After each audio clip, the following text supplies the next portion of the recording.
We are delighted to have an opportunity to speak on a topic that we are very passionate about: digital transformation. We're first going to define it, we're going to determine if it's something that you should do for your business, we're going to talk about the 5 ways to digitally transform your business, and then we'll do a recap and summary. In the past few years, having a digital marketing presence moved quickly from a nice-to-have to a must-have.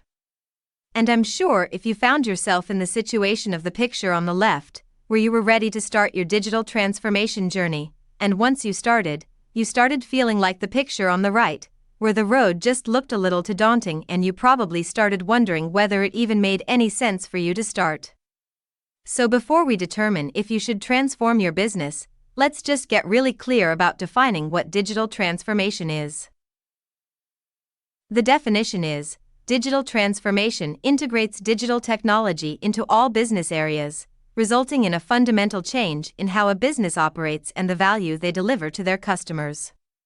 The key here is this last sentence that's highlighted in blue: transformation is driven by customers, not your business. Let me say that again: transformation is driven by customers, not your business. We must always start with the customer experience in mind, and that will be a recurring theme today. So how do you know if you should digitally transform your business? What we want to start with are these 3 indicators. They are not meant to be exhaustive, but if you're thinking about these 3, you are thinking about the right things. First, if you've noticed a decrease or a lack of referrals to your business. No business should be depending on referrals, but if it was a main source of new business for you, then you know something is off and you're going to need another lead generation source, and going digital is a really smart choice, especially in the environment that we are in today. Number 2. Your repeat business is falling off. You're seeing a decrease in your existing customers wanting to engage with your business. And then number 3 is: your technology feels old now. I want to talk you through how you might assess that. One way is to take out your cell phone and visit your website and figure out what that experience is like. Here are some of the things you might want to look for. Is it slow to load? Did you notice that certain words didn't fit on the screen? Or did you have to pinch on an image to make it fit on the screen? If so, these are all indications that you need to make changes. And this is how a visitor is experiencing your brand on mobile.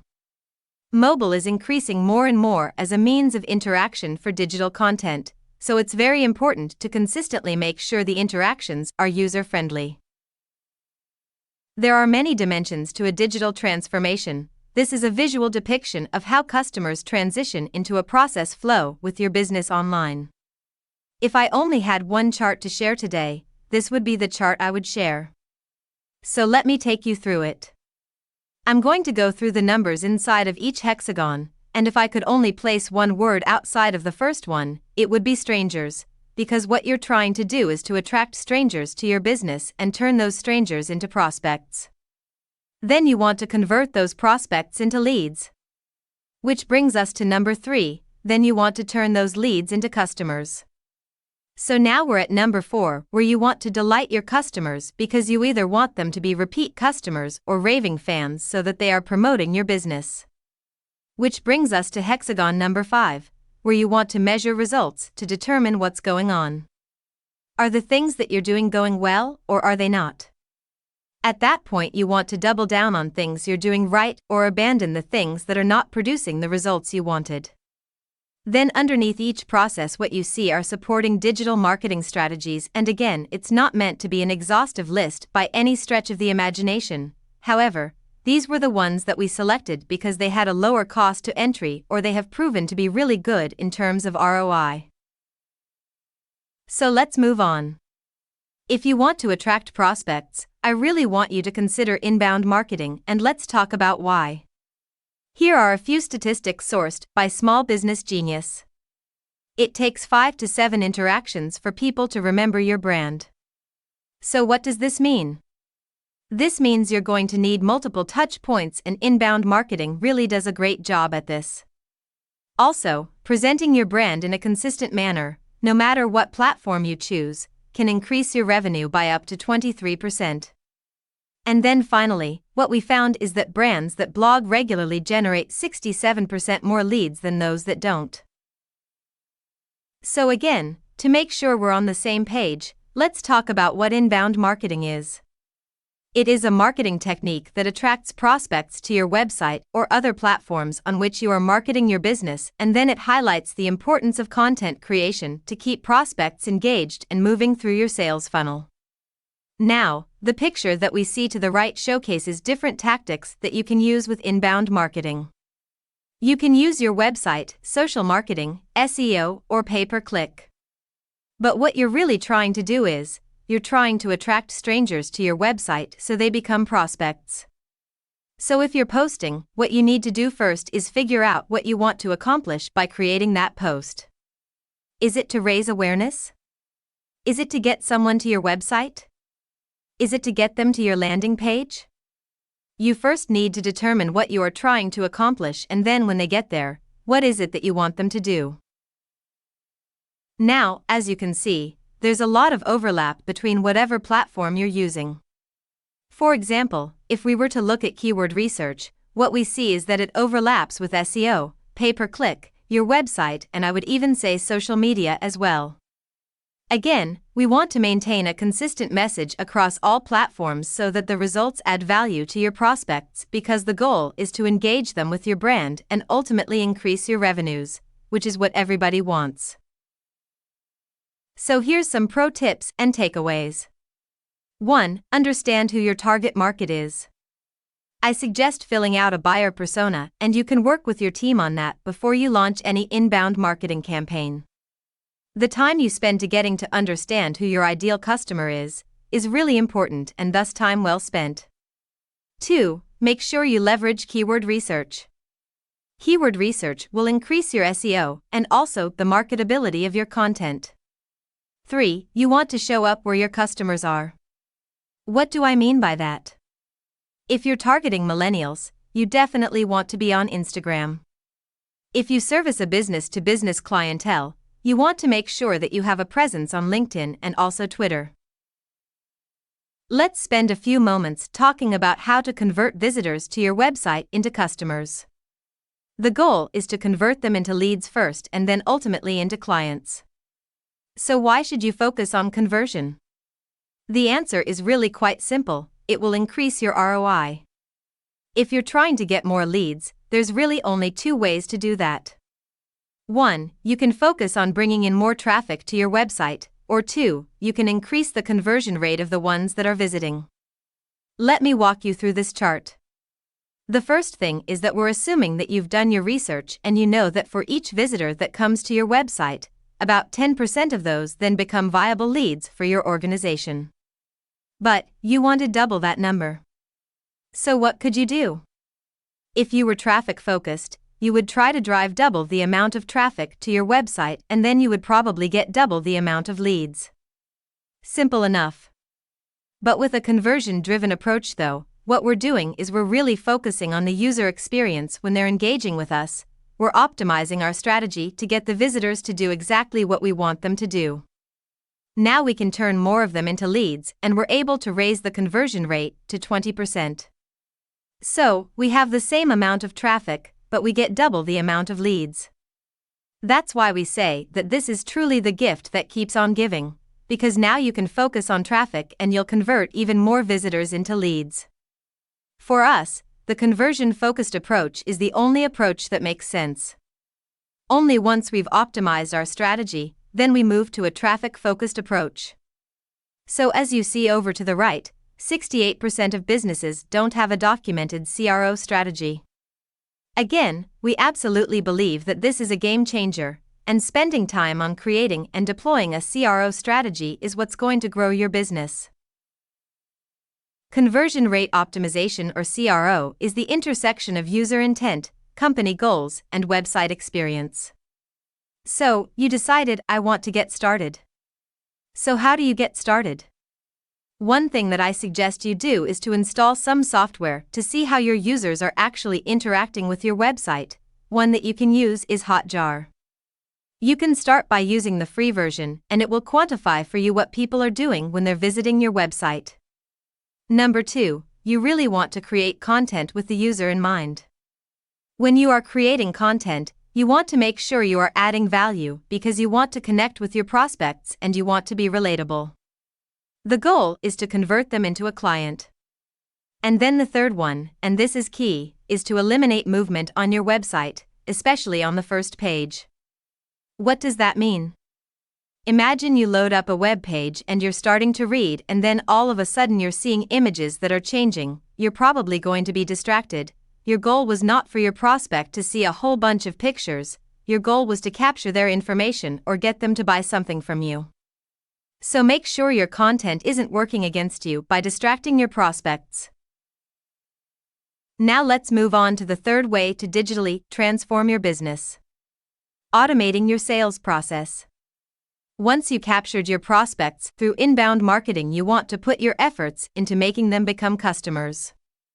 In this slide, we are going to discuss the importance of automating the process of converting your prospects into clients.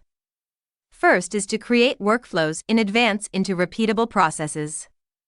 As an example, let's say that when you drive a prospect to your website, you are trying to get them to download a white paper.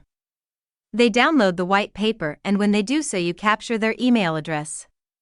At that point, you would want to send them an email saying thank you. So the idea is to automate that workflow into a repeatable process. Beyond that, you could schedule another email to be sent, maybe a week later, directing them to a specific product or service that's related to the content that you initially created, and this second email just becomes part of your automated workflow, again, just to make the process of converting a prospect into a client more simple. An important aspect of automating your workflow is you are also able to enhance the user experience by personalizing it, which now is more important than ever because people want to be intimate with your brand. Automation also allows you to increase efficiency in your sales efforts. Here are the two funnels. Think of the first funnel on the left as email automation. It focuses on nurturing those top-of-the-funnel leads and moving them down the funnel until they've become a marketing-qualified lead and finally a sales-qualified lead. Let me tell you what I mean by that. You want to build brand awareness, so you created a marketing campaign, and now you're just moving everybody through that funnel and you're nurturing them along the way until you get to a point where you've had multiple interactions with them. They've been interacting and opening the emails. They're a pretty warm lead, and you're now ready to turn them over to your sales team, the funnel on the right. Your sales team gets the lead in their CRM, which is a customer relationship management system, and it allows them to now see the lead, understand who the prospect is, and now they are able to capture each interaction with that lead moving forward. Maybe the first step is they're just going to give them a call, or maybe they want to offer a demo or have a meeting with them. Either way, they're walking them through the sales funnel so that they know that they have an established process to get them to convert from prospect into a customer. So here are some ways that you can start to employ these automation tools. With email, you want to start with an intriguing subject line. Also, you want to personalize the email. People open more emails when the subject line has their first name in it. Make sure you're mentioning the purpose of the email. People are really busy, and so you have to get to the purpose really quickly. Add a call to action within the email, and then just make sure you're focusing on the reader when you're creating the content. I'm going to move on to what the benefits are of using a good quality CRM tool. What you're able to do is to really understand the process of your sales channel. You'll know how long your sales cycles are, you'll know what stage of the sales process a particular lead is in, and not only you, but everybody in your organization will know what it means when you say, hey, that lead is in the discovery stage, or hey, that lead is in the proposal stage. Everybody knows. So what you're able to identify if you have a really solid CRM process is, if a lead has stalled, if you're having a problem with personnel, if you need to invest in training, or if you have a problem with lead generation. So just make sure you're evaluating the data without too much judgment, and all of these actions quite naturally will lead to delighting your customers and enhancing your reputation management. That leads us to the important topic of online reputation management. Your online reputation is extremely important, yet most businesses leave this to chance. So here's some statistics that I want to share with you. 79% of your customers trust online reviews as much as they do personal recommendations, so even if you're a referral-based business, just know that people are still going online looking and seeing what your reviews are. It is also important to understand that a Google score of about 4.2 to 4.6 is a really strong rating. I know everybody's striving for that perfect 5, but just understand that your business looks a little more real if your rating is less than 5. It's also very important to maintain a steady flow of new reviews. 86% of customers only pay attention to reviews that were written within the last 3 months, which means that it's important that you're consistently asking for new reviews. On the next slide, what we see is the importance of establishing an online reputation management system. All that means is that you're taking control of your online conversations between your business and potential customers. How do you do this? You're going to set up a process, end-to-end, where you are automating the process for obtaining reviews from your customers on a consistent basis. Maybe it's via a thank you email, or you're utilizing software to automate the process of requesting reviews and responding to both good and bad reviews. However you decide to do it, you want to make sure that you respond to all those reviews within 24 hours. Then it's important to measure and improve. What I specifically mean by that is that a bad review is not the end of the world, it's an opportunity for you. You might be able to identify that you have some broken processes within your system, or you might have a personnel issue. Again, a bad review can provide you an opportunity to improve, and if you're using software to internalize any bad reviews, then you're really taking advantage of the opportunity that a bad review can provide you to improve your business. In the 2 following slides, you'll see how our reputation management software simplifies the process of obtaining reviews and automates the process of responding to both good and bad reviews, while at the same time internalizing any bad reviews. You can see how in step 1 we provide our clients with a QR code that they can place throughout their business, asking clients to scan a QR code to leave a review. Once the client scans the QR code, he is taken to a capture page where he is asked to input his or her name and an email address. Our software captures the client's email so that it can then be used at a date in the future to facilitate communication with the client. In step 3, the client is taken to an internal ratings page where they are asked to rate their experience from 1 to 5. If the client presses 4 or 5, he or she is taken directly to the review site that the owner of the business has set up for the reviews to be directed to. If the client presses 1, 2, or 3, he is taken to an internal page to leave a review, which will be forwarded to the business owner's email instead of to the public review site.